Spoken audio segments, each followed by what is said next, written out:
Xabaringiz bor, O'zbekiston Respublikasining huquqiy axborotni tarqatish va undan foydalanishni ta'minlash to'g'risidagi qonunida nodavlat notijorat tashkilotlari aholining huquqiy madaniyatini yuksaltirishda qatnashishi va huquqiy axborotni tarqatishni amalga oshiruvchi hamda undan foydalanishni ta'minlovchi organlar va tashkilotlarga ko'maklashishi hamda zarur yordam ko'rsatish orqali huquqiy axborotni tarqatishda ishtirok etishi mumkinligi belgilangan.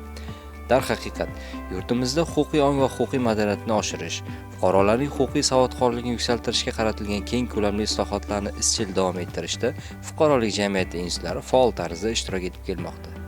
Jumladan, Madad nodavlat notijorat tashkiloti tomonidan O'zbekiston Respublikasining barcha tuman shaharlaridagi mahallalarda huquqiy madad mahalla yettiligi aksiyasiga start berilgan.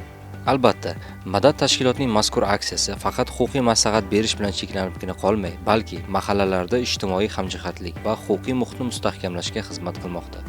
Mahalla yettiligi xodimlari ushbu aksiyadan mamnun.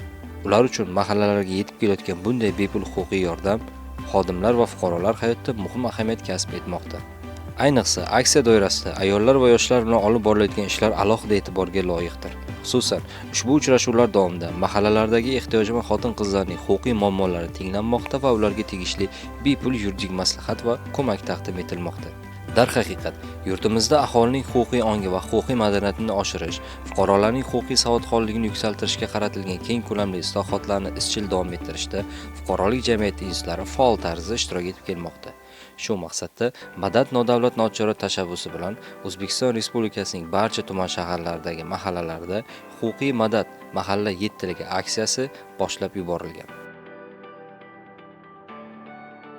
Mahalla yettiligiga huquqiy madad aksiyasi davom etyapti. Bu aksiya butun respublikamiz hududlarida o'tkazilyapti.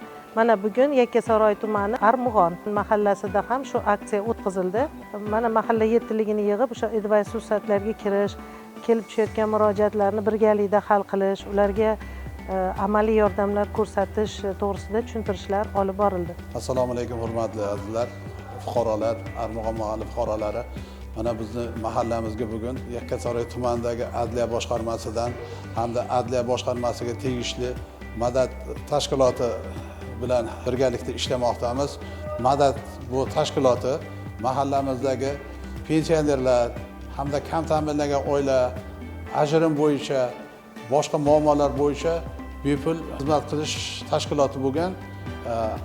Sizdan murojaat qilishlaringiz mumkin. Bularda kanaliga ulashishlaringiz mumkin.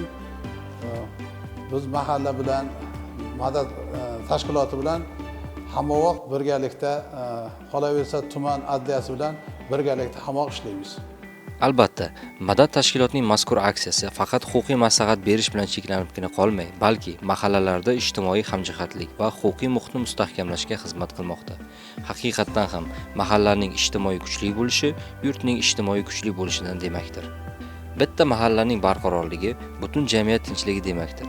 Shu nuqtai nazardan aksiya mahallalarda faoliyat yuritayotgan yettilik, mahalla raisi, hokim yordamchisi, yoshlar yetakchisi, xotin-qizlar faoli, profilaktika inspektori, ijtimoiy xodim va soliq inspektori bilan yaqin hamkorlikda tashkil etilmoqda. Bir oy davom etadigan huquqiy madad mahalla yettiligi aksiyasi har bir mahalla yettiligi xodimining, shu jumladan fuqaroning huquqiy bilimlarini oshirish, adolatli jamiyat poydevorini mustahkamlash sari tashlangan yana bir muhim qadami sifatida ularning ongida muhrlanib qoladi.